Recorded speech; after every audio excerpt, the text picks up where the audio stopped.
O negócio é o seguinte, mais um episódio especial. Só vem gente especial. Sabe, mano, eu tô pensando o seguinte, sabe por que nós criamos isso aqui? Pra trazer pra conversar com os amigos. Tu tá pensando? Eu tenho certeza. Se for pegar a lista de convidados, além de amigos, pessoas que nos inspiram. Acho que esse é o grande ponto.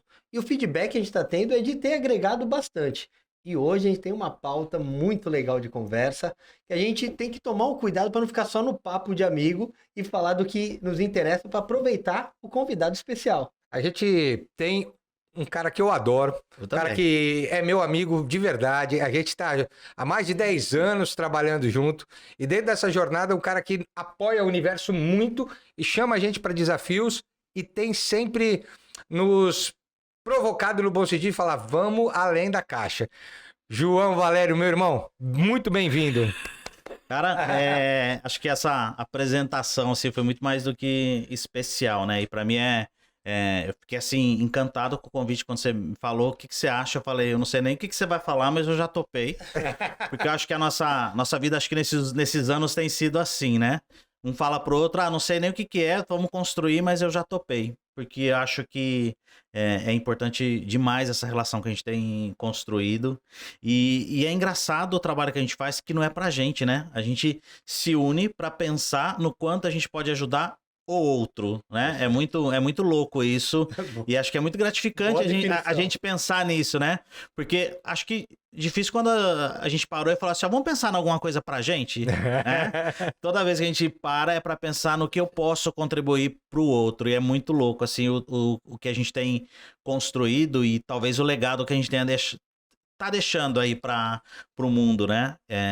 E é muito legal sempre reencontrar com vocês, porque a gente lembra de rosto, tanto sorriso, é tanto rosto, é tanta memória que passa pela cabeça da gente do que a gente tem construído pelo mundo, né? Acho que a gente tá fazendo a coisa certa, eu acho. Que definição linda, hein?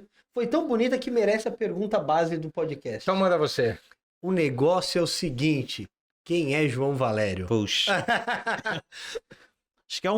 Acho que talvez seja a pergunta mais difícil e mais fácil de responder. Acho que o João é um menino que sonhava muito. Desculpa que eu tô num momento meio complicado, que eu acabei de perder minha mãe, mas e talvez a história começa com ela, né? Num dia eu tava andando com ela na rua, eu me lembro, acho que eu devia ter uns 7 anos. Eu vi um avião passar e falei pra ela, eu vou trabalhar ali. Ela falou, na onde? Ela falou, no avião, eu vou trabalhar ali. E o avião me trouxe muita coisa de ganhar o mundo, e talvez esse seja o João. O João é cigano, o João é do circo, o João é palhaço, o João é educador. Eu acho que eu sou uma pessoa que foi construída pela minha história, né? Me lembro daquele menino que andava 4 quilômetros para chegar à escola, mas não queria parar a aula, e que tinha vários sonhos, né? E acho que parte deles eu consegui realizar, tô realizando, e ele é essa pessoa que nunca perdeu, talvez, a essência. Eu acho que eu já mudei tanto, já transformei tanto, mas a minha essência, ela continua a mesma, né? Então, já trabalho com recursos humanos, sou casado, sou muito feliz, tenho uma filha, né? Tenho uma família linda, tem uma casa que é um sonho pra gente. Maravilhosa, a nossa Disneylândia. Essa casa é um problema, viu? Porque eu mostro pro Vitório, olha aqui, tem o Mário Bros. Pai, faz igual. E eu não consigo, mas ele tá apaixonado lá pela casa como um todo. E eu acho que em todos esses... E é engraçado como eu acho que eu me preparei para tudo que eu tô vivendo, né? Foram várias experiências. Agora, minha filha criada, seguindo a vida dela, indo pra faculdade. E aí, no meio dessa pandemia, ter a sorte de ter conhecido o Nelson e ter construído essa história juntos, né? Então tá sendo muito legal. E muita gente fala assim, puxa, casou tão rápido. Eu falei, não, gente, eu demorei 47 anos pra casar com a pessoa da minha vida. Eu acho que não foi rápido, eu acho que foi muito demorado. Esse tempo. Eu acho que foi muito demorado. Quase meio século pra achar. Então é quase o tempo da Disney, meu. Ó, Nelson, tá gravado isso aí, hein? Tá gravado essa declaração. Então, eu acho que esse sou eu, sabe? Eu acho que eu não vim para fazer para passar de qualquer jeito. Boa. Eu acho que eu vim para fazer o meu trabalho, fazer deixar a minha história, deixar o meu legado. Eu sempre gosto de pensar nisso, né? Quando eu saio de um trabalho, eu saio de uma situação, qual é o legado que eu deixei nesse momento? E acho que é isso um pouco de mim. É maravilhoso, mas na verdade nós estamos todos em transformação. Só que nem todo mundo tem consciência. Você é um cara que busca trazer isso para tua consciência, para o teu dia a dia. Porque tá todo mundo se transformando. Ninguém é mais o que foi ontem, né? E nesse momento, a tua ação é uma ação de muita coragem, é uma ação de exemplo, e que eu acho que nesse momento a tua estrutura pode inspirar muita gente. E eu acho que é esse papo que a gente vai começar até aqui. Acho que do menino de 4 anos que sonhava, né, em trabalhar no avião, ao professor de inglês, porque você também foi professor de inglês, sim, né? E a esse cara maravilhoso de recursos humanos que você é, de desenvolver pessoas, a gente sabe de quanta gente admira você e que reconhece, eu tô aqui porque o João me ajudou. Você é um transformador de vidas. Eu acho que isso é um ponto bem legal. Você construiu muitos líderes dentro das organizações que você passou, mas isso tem a ver também com o teu exemplo, com a tua história. E dentro dessa história tem mudanças efetivas. Eu não sei se foi pro avião, mas que ajuda muita pessoa a decolar na carreira e na vida pessoal. Desculpe o trocadilho, mas é uma grande verdade, né? Eu acho que isso é... O que o Zé fala, eu tô endossando porque a gente tem uma relação que começou profissional e ajuda diretamente ao universo a se reinventar. Talvez você seja o nosso cliente, agora eu vou separar o amigo do cliente ali, se for possível, que mais provocou o universo a ampliar sua competência de entrega. Sim. Trazendo ideias, trazendo desafios e falando assim, desse jeito não, eu queria fazer de outra forma. Não é um pouquinho disso? Eu estou exagerando? E não só provocar, mas acolher, porque isso é muito legal. É provocação e confiança. Bomba, né? Exatamente. O Dumaran, que é o nosso primeiro jogo exclusivo, surge por sua causa. Então isso é muito legal. Surge por sua causa, que a gente estava fazendo no trabalho de gestão de conflitos, fala, pô, seria legal ter um jogo, aí a gente começa com um jogo, faz uma adaptação e aí... Imprime o tabuleiro correndo. Imprime o tabuleiro correndo, daqui a pouco a gente vai trabalhar com todos os diretores de fábricas, porque você começa a provocar. Então, cara, é muito legal ver essa atuação. Você tem consciência disso? Cara, você sabe que eu fiz aniversário há pouco tempo e é muito engraçado as mensagens de aniversário que eu recebo, né? E a gente que aparece de vários lugares do mundo que falam assim, puxa, você não sabe o quanto você me ajudou, você não sabe o quanto você fez bem pra minha carreira. Esses dias eu fiz uma postagem sem intenção e recebi uma mensagem lá do Japão, da Camila, que tava lá, uma pessoa que trabalhou comigo. Eu lembro de você ter falado isso na minha entrevista. Caramba! Que louco, né? E é muito louco você ver isso no impacto que você tem sobre as pessoas e sem querer, sem perceber, talvez, né? Acho que teve uma passagem recente da minha carreira aí no Paraguai, onde eu tive a oportunidade de trabalhar na abertura de um centro de serviço lá, e a quantidade de amigos e de pessoas que se comunicam comigo até hoje é muito louco. Eu não tinha ideia, né? Acho que há um tempo atrás eu recebi uma mensagem no LinkedIn de uma pessoa que trabalhou, de uma estagiária que trabalhou com a gente em Caçapava, e que não era minha estagiária, era estagiária de um outro amigo. Outra área, né? Falou, João, vou fazer uma entrevista, eu queria muito que você me ajudasse a me preparar para essa entrevista. E assim, para mim foi, primeiro, um prazer ter feito essa preparação, e outra, que eu nunca imaginava que ela ia lembrar de mim naquele momento, né? E é muito louco essa marca e essa construção que a gente faz. E talvez uma marca minha seja isso, de provocar.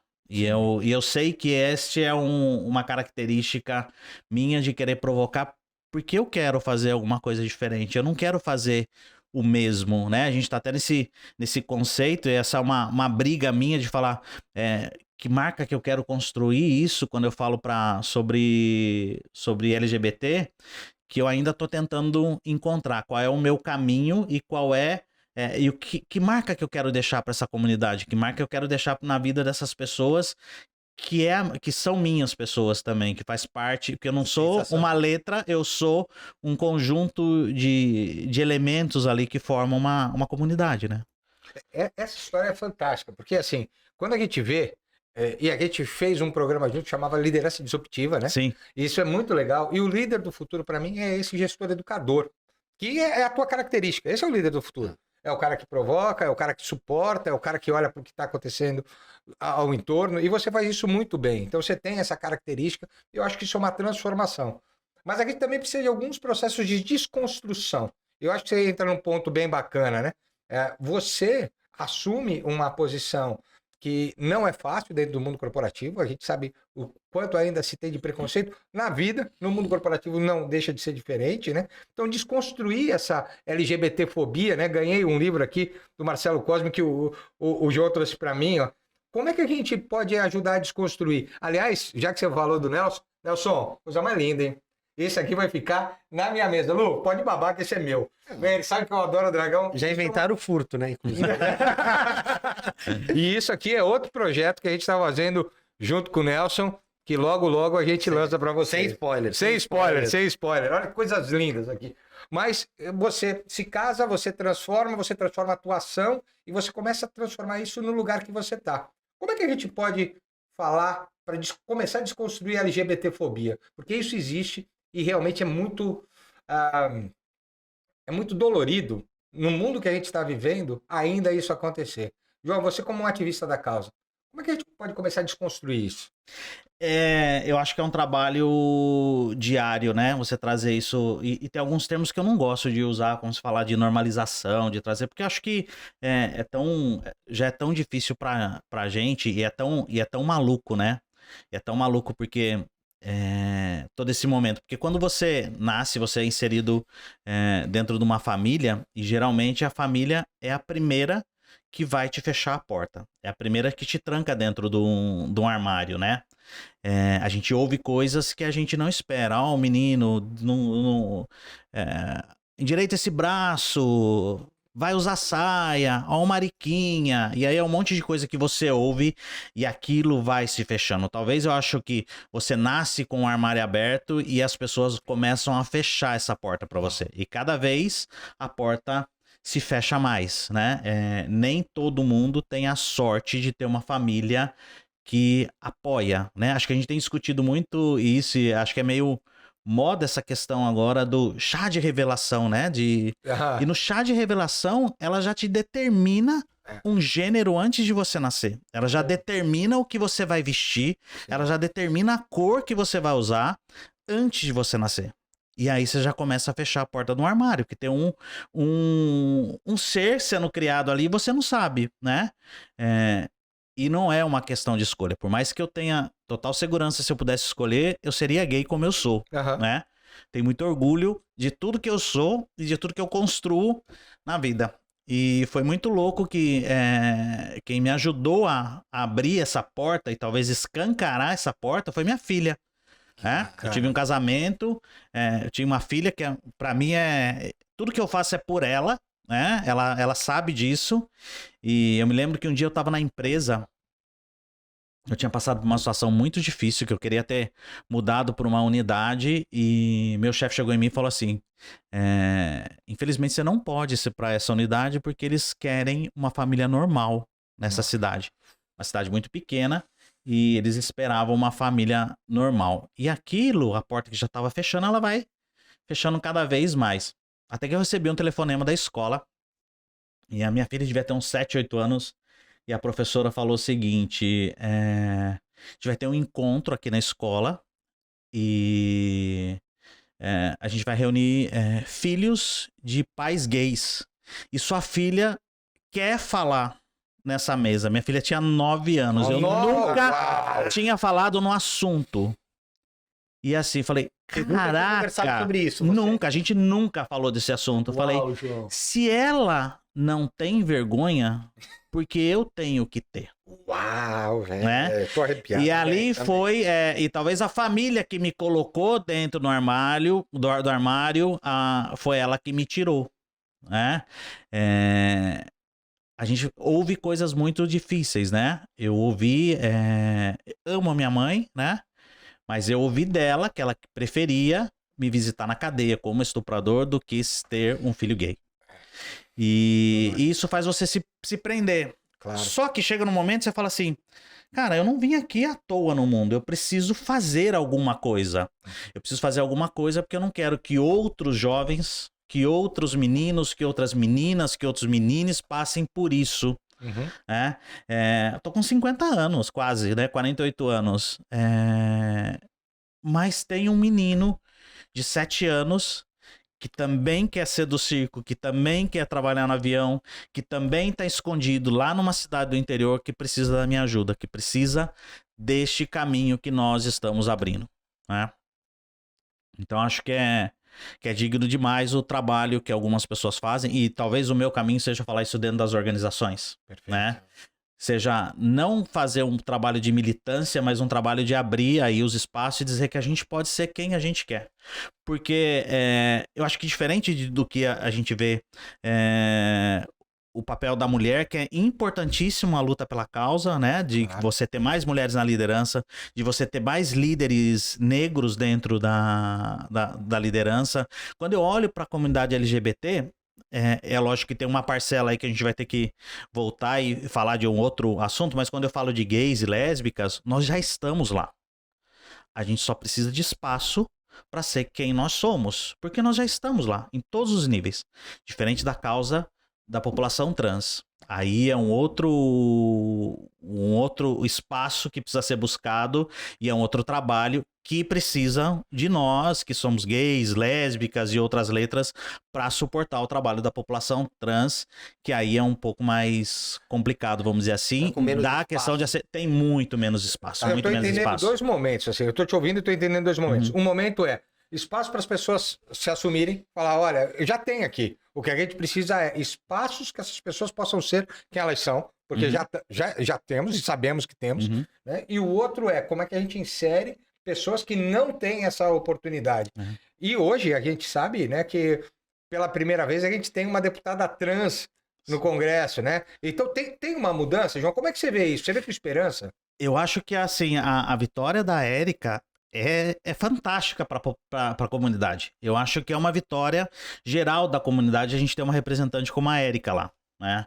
Porque a luta que a Érica teve de se provar, de tentar buscar o espaço e a gente ter alguém que use a nossa voz para falar pela gente nesse nível, assim, é importantíssimo. Por mais que a gente está conquistando vários espaços que antes a gente não tinha. O próprio Marcelo Cosme, que para mim é uma pessoa que eu admiro muito, que tem trazido aí durante as notícias de trazer essa normalização de se falar no assunto, né? Então para nós buscar na política. Eu acho que foi quando a gente teve a maior representatividade de candidatos e pessoas eleitas, né, da comunidade LGBT. E a gente precisa de alguém lá para nos representar. Alguém que tenha sentido a nossa dor e alguém que consiga traduzir o que a gente sente. Porque para parte da comunidade ainda é mimimi, né? Sim. Esses dias eu estava num bate-papo muito interessante sobre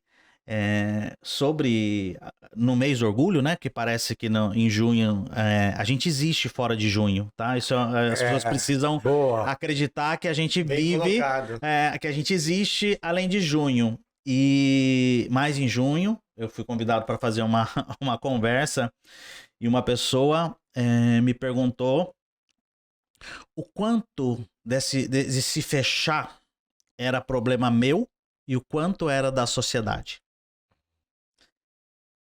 Eu respirei, aí você faz o Gabriel Pensador, puxa, prende, para. Se fosse uma unidade de medida fácil de dizer como é que ela tá, né? Mas sabe que foi uma reflexão muito boa? Porque 80% do problema é meu. Porque quem ouviu viadinho, gay, boiola, fui eu. Eu me fechei. Claro. Né? Talvez 20% é da empresa, que ainda não sabe. Perfeito. Né? Talvez eu que sofro essa dor tenho 80% da responsabilidade de mudar esse ambiente. Porque só eu sei a dor que eu passei. E por isso que é importante uma pessoa como a Érica nos representando. Porque só a Érica sabe a dor que ela passou. Perfeito. De uma mulher que viveu toda a transição sem nenhum apoio. Às vezes não tem apoio nem da família. Muito legal isso. Nem da família. Você luta por você. E eu vi, esses dias eu conversei com uma menina trans e ela falou pra mim assim, eu tinha tanto medo de ser quem eu sou, porque quando eu olhava, eu via as meninas trans sendo prostitutas, indo pra prostituição, indo pra droga, e eu falava, não é isso que eu quero pra mim. Marginaliza, né? Marginaliza mesmo, né? Era considerado doença até a década de 80. Né? Nós éramos considerados doentes, era uma doença. Né? Existem países que ainda se mata. Né? Eu me lembro que eu estava na Ucrânia e discretamente a gerente de uma par minha, ela falou assim, aqui as pessoas podem ser gays, mas escondidas, tá? Aqui não é crime ainda, porque na Rússia é crime, né? Que é do lado. Mas não pode ser em público. Então tem lugares onde você pode ir e ser gay. Que louco isso, pode, né? Na verdade, então não pode. né? Então não pode. E tem lugar no mundo que é assim, né? E tem lugar no Brasil que é assim, de forma velada. Claro. Eu te ouvindo, né? Você falou da Érica, que é uma vitória para a causa, né? Mas se a gente for pensar com mais profundidade, é uma vitória para a sociedade. Porque a causa, com todo esse peso que tem, você está colocando de uma maneira muito didática e muito verdadeira, mas outras pessoas que querem ser incluídas, né? Uma mãe, um pai que tem um filho autista que não é convidado para uma festa.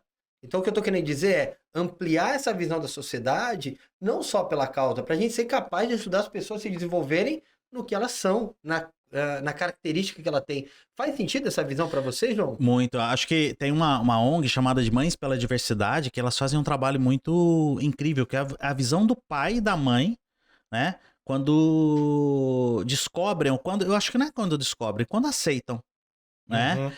Porque a gente sabe que passa muito medo pela cabeça, porque o Brasil é o país que ainda mais mata pessoas da comunidade LGBT. Então é um medo do que aquela criança vai passar. Então acho que esses trabalhos de trazer essa visão para os familiares, de trazer isso para a comunidade, de trazer esse sentimento de proteção é muito importante, né? Por mais que eu me sinta livre e consiga fazer tudo que eu tenho vontade, eu ainda tenho medo de sair de mão dada na rua. Claro. Porque a gente não sabe qual o maluco que a gente vai encontrar na nossa frente. Exato. Né? E é muito isso, né? O que eu vou falar pro meu filho, o que eu vou falar pra minha família, como que você vai explicar isso? Tem tanta coisa maluca que se acontece no mundo e a gente não precisa explicar pra ninguém, né? A mesma pessoa que olha pra mim e fala como eu vou explicar isso pro meu filho, tá vendo uma pessoa do lado pedindo comida e não tá fazendo nada. Exato. Tá vendo a fome na porta da sua casa e não faz nada. Tá excluindo uma pessoa com deficiência do mercado de trabalho porque ela não... E como é que ela explica isso pro filho dela? Que ela não contratou uma pessoa com deficiência? Ampliar essa visão social. Por que ela precisa explicar isso, né? Por que ela não precisa explicar isso? Por que ela não precisa explicar pro filho que a única pessoa negra que convive com eles é a pessoa que limpa a casa. Né? Eu e o Nelson, a gente vive uma situação tão maluca, a gente teve a sorte de ganhar esse ano um convite para ver o desfile das campeãs no Rio de Janeiro. Uau! E para mim foi um desfile histórico que passava pela Beija-Flor, falando de resistência, né? Do quanto o negro resiste na história, e o Salgueiro, tanto a Beija-Flor como o Salgueiro falando de resistência, cantando o quanto o negro está buscando o seu espaço, que ele é marginalizado, que ele precisa desse espaço, que ele de fala, que ele tá na esquina sendo revistado. E um samba cantado, né, por aquele camarote composto por 99% de pessoas brancas sendo servidas por pessoas negras. Então eu olhei, você olha o desfile, falando isso, e quando você olha pro seu lado, o cara que tá te servindo é negro, Sim. né? A tia que tá limpando o chão é negra. E aí você, com uma falsa moral, falando, eu tô aqui suportando. Você tá suportando o quê? Sim. Qual é a sua ação, né? Qual é a sua ação real? Mas são pontos de transformação. Sim, né? O primeiro ponto é o ponto da tomada de consciência. E eu acho que a gente ainda não chegou no ponto da tomada de consciência coletiva. Não. Então a gente tem um passo atrás que é, peraí, essas ações, elas são importantes, porque talvez não se falasse disso. Se falava velado. Era o negro escravo. Sim. Aí, hoje se fala da resiliência, da resistência, do movimento, mas se fala, historicamente, esse movimento é grande. A gente olha uma mudança significativa no futebol, jogadores se assumindo, no esporte.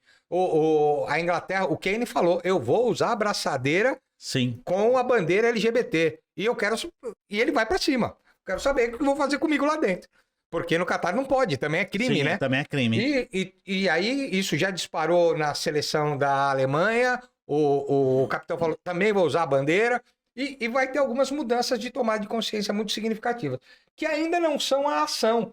Por isso essa conversa ela é tão importante aqui. Porque tem muita gente que está ouvindo a gente que nem sabe isso. Não sabe que o Brasil mata a mais a comunidade LGBT, não sabe a dificuldade que é, acha que é realmente um mimimi. Então, essa fala aqui é muito importante que a gente está tendo, porque é um mundo que a gente fala de negócio, mas que negócio é esse?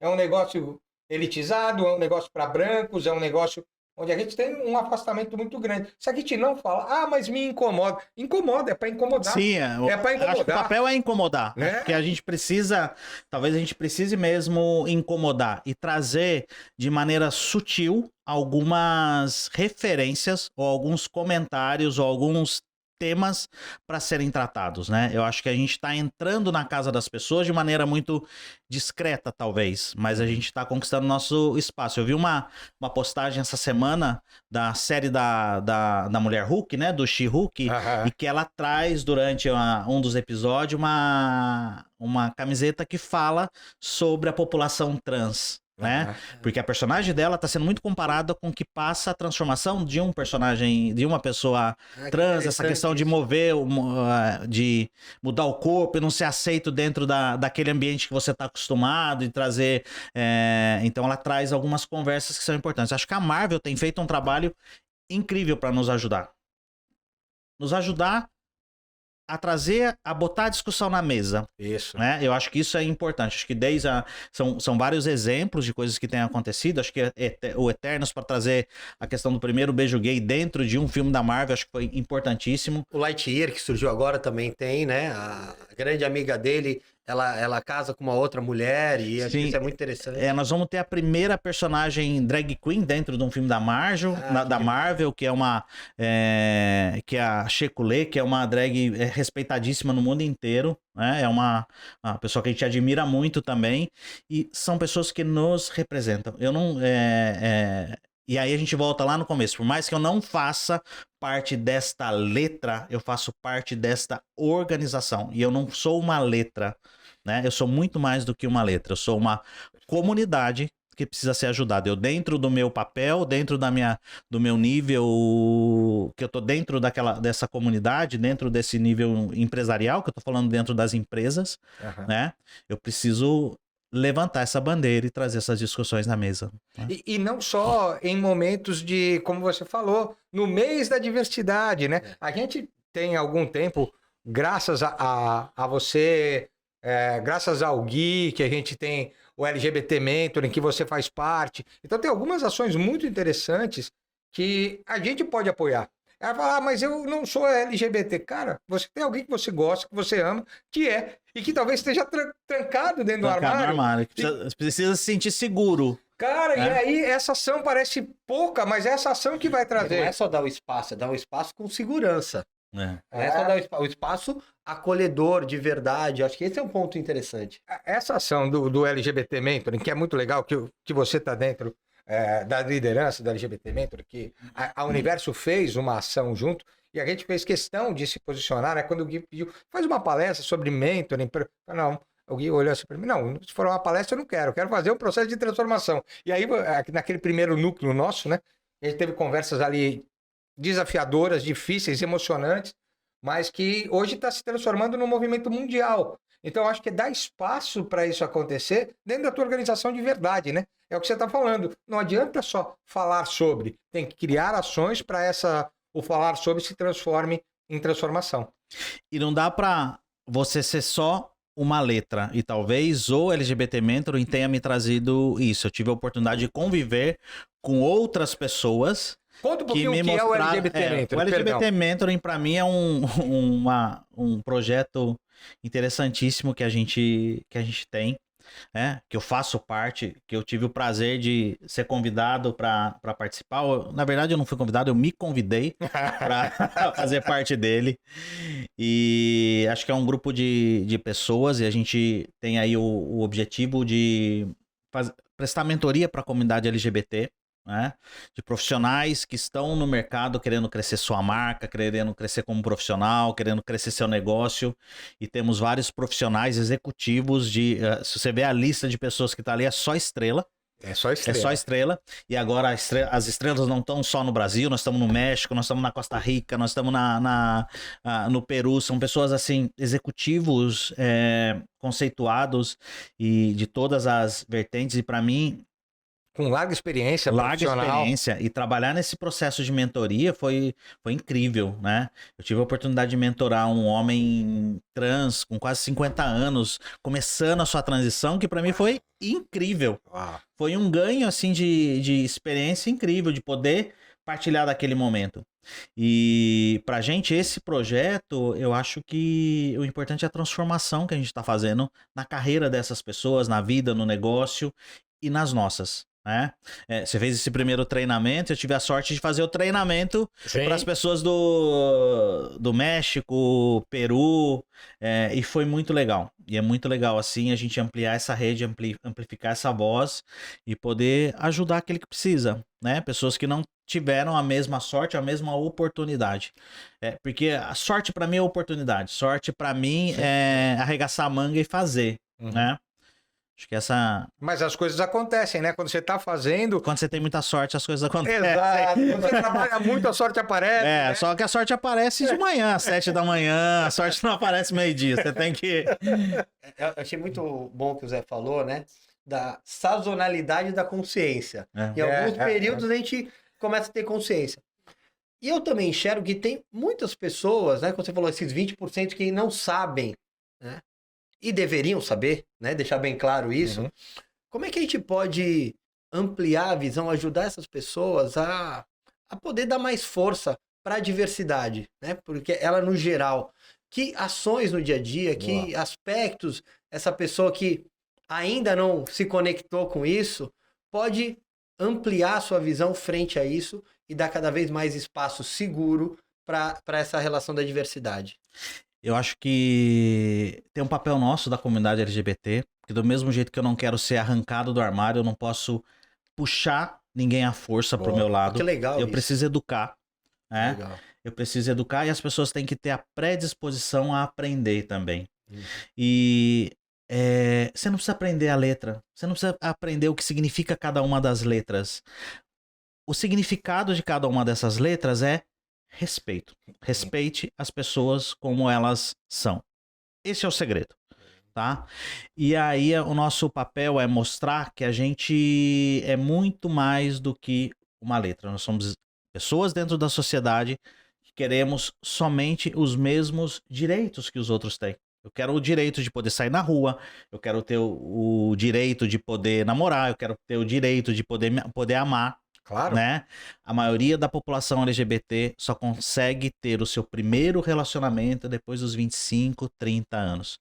Uau. Imagina uma pessoa trans que tem uma expectativa de vida de 35 anos, vai começar a se relacionar só depois dos 25. E todo o processo de maturidade emocional. E eu ouvi isso eu ouvi isso de um diretor espanhol, né? O Javier Calvo, que me chamou muita atenção. Nós somos... proibidos ou nós somos tolhidos de amar até os 25 anos. Porque aí você começa a ter consciência e falar, ninguém tem nada com a minha vida. Então a gente não teve o primeiro namoro, a gente não teve o primeiro beijo, né? A gente não teve... a gente sempre se escondeu. né? Então, a gente perdeu muito tempo na vida até você começar a ter suas experiências. Então, o que a gente espera da sociedade é respeita a gente do jeito que a gente é. É só isso. E a gente ouve, mas também, vocês vão lá pra Paulista andar de mão dada e se beijar. Porque a gente foi proibido de fazer isso a vida inteira. Quando isso for normalizado... Não vai precisar, Eu não vou precisar ir pra Paulista. Perfeito. Eu vou precisar ir pra Paulista discutir outros assuntos. Sim, porque essa consciência, ela vai aparecer... Tem duas coisas, né? Tem os vieses inconscientes, que são os nossos preconceitos, que moram em lugares que a gente nem sabe que existem, mas eles existem. Somos todos preconceituosos, isso é a neurociência explicando. Temos preconceitos e precisamos começar a desconstruir. Os vieses inconscientes... Tem um livro chamado Blind Spot, né, que é muito legal, que vale a pena ser lido para quem quer entender como isso funciona, que fala o seguinte, são os vieses inconscientes das boas pessoas. Porque mesmo quem quer ajudar, quem quer transformar, tem que olhar que tem muitos outros preconceitos que moram aí dentro da gente e que só vai conhecer quando você olhar que existe outra forma de pensar que não é a sua.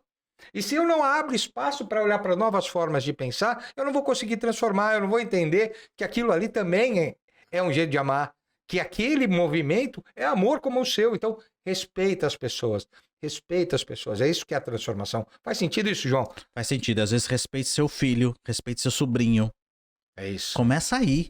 Exato. Né? Porque o momento que eu me senti seguro, né, de voltar para casa e ter o lugar onde alguém vai me aceitar, eu não preciso ir para marginalidade. Exato. Né? Porque a rua não me aceita e às vezes nem a casa me aceita, mas quando eu tenho um lugar para eu vi isso no Kiais Brasil, que também marcou muito. Quando eu tenho um espaço para voltar para casa e me sentir seguro, eu não preciso ir para rua. E o medo dos pais é que ele vá pra rua. E aí você fecha a porta de casa. É muito louco isso, né? É muito louco, porque é uma lógica meio... É uma lógica. Às vezes eu vejo falar, não sei, meu filho, eu tô achando estranho, eu vou levar num psicólogo. Ele precisa ir para um psicólogo, sim, para se entender e você para suportar. Boa. Tudo que você vai passar, né? Porque passar por uma transição não deve ser algo fácil. Imagina. Não deve ser algo fácil você passar por uma transição. Mas também é preciso entender que aquele ser já existe ali desde que nasceu. Já tá lá dentro. Só precisa ganhar, chegar naquele modelo, daquela maneira que ele quer, né? Que ele se sente mais confortável em ser, né? Esse ativismo é o ativismo de todo mundo. Esse é o grande ponto da história, né? Porque a gente tem os lugares de fala e é muito diferente alguém olhar e falar assim, não, eu acho que a pessoa precisa disso. Você não precisa dizer o que a pessoa precisa. Você precisa suportar para que ela fale. Você precisa criar espaço onde ela possa levar. Eu acho que você precisa de... Cara, para de achar e dá espaço, vai conversar, vai ouvir pessoas que têm chamado isso todos os seus dias. O João tem, dentro do Insta... Tem o Pride Every Day, não é? Sim. Então, o que é legal de vocês olharem que o João tem feito uma ação lá, além do LGBT Mentor, ele tem essa ação particular. São pessoas que nos ajudam a olhar de maneira diferente para coisas que você não está acostumado. E vou falar uma coisa para você. É maravilhoso, porque a tua mente abre de um jeito. A gente precisa cada vez mais de uma competência de criatividade. Além das competências relacionais, criatividade é a ferramenta do futuro. Você só vai ter mais criatividade quando você começar a olhar para pontos de vista diferentes. E pontos de vista diferentes podem ser complementares, mas é claro que precisa de respeito pelas pessoas.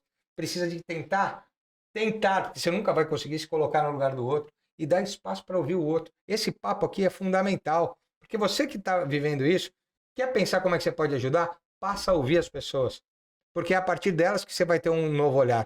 Faz sentido isso, João? Faz muito, e eu tenho aprendido muito. Acho que o Pride Everyday, ele me deu eu precisava entender um pouco mais, eu precisava estudar num ambiente que não é meu, né?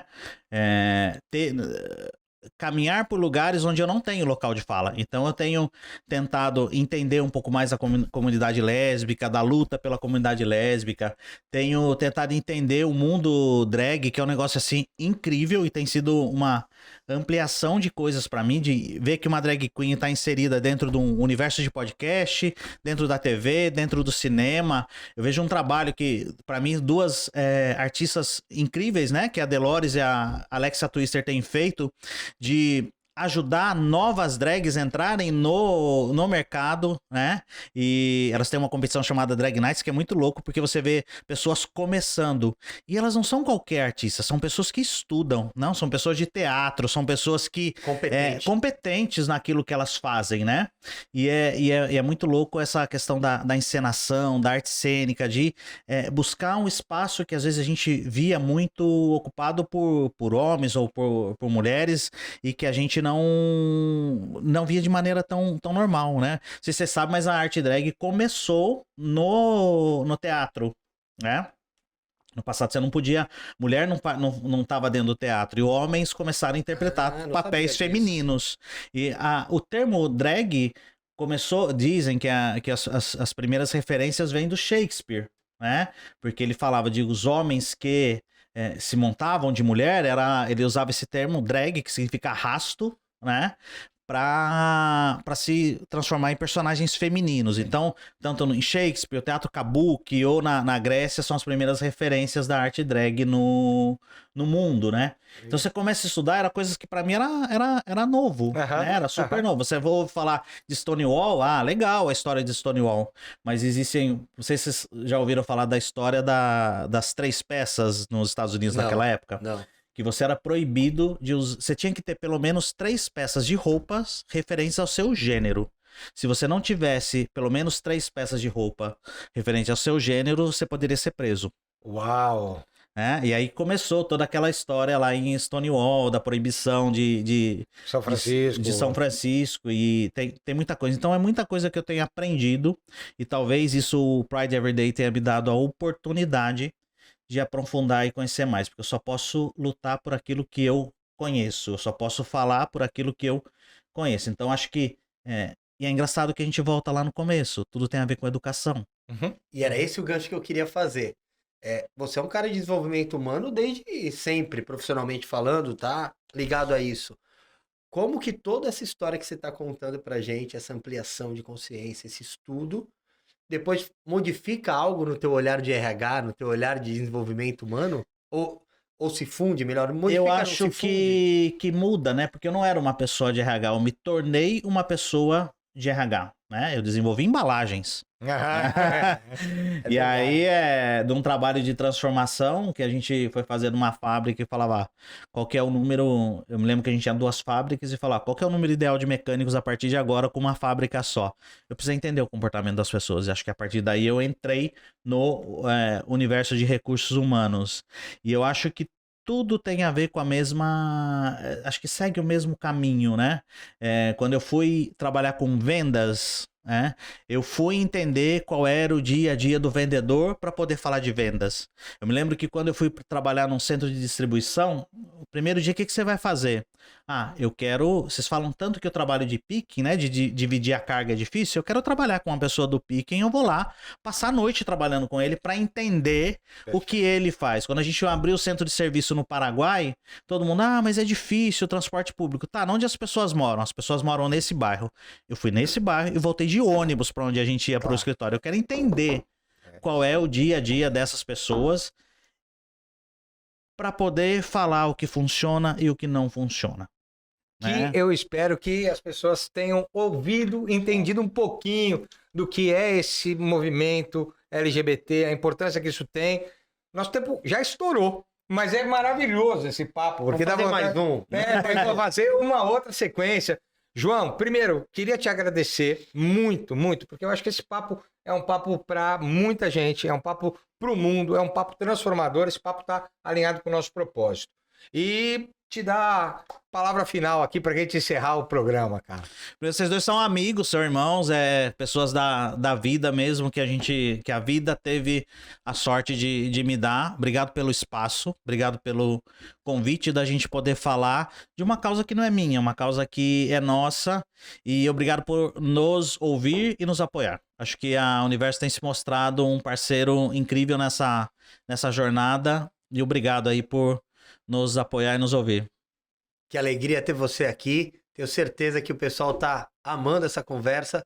E eu sentei aqui te ouvindo como indivíduo, te ouvindo como pai. Obrigado por me transformar nessa conversa de hoje também. Obrigado. Meu irmão, obrigado mais uma vez por você estar aqui. Acho que o carinho é imenso por você, é um carinho que pulou os muros do trabalho e é um carinho de família. Muito bom ter você perto da gente. E você que ouviu esse papo, pense um pouquinho, respeito, traz as pessoas para perto, cria espaço para todo mundo poder ser quem é de verdade. O mundo precisa disso. Grande abraço, até a próxima. Abraço, valeu.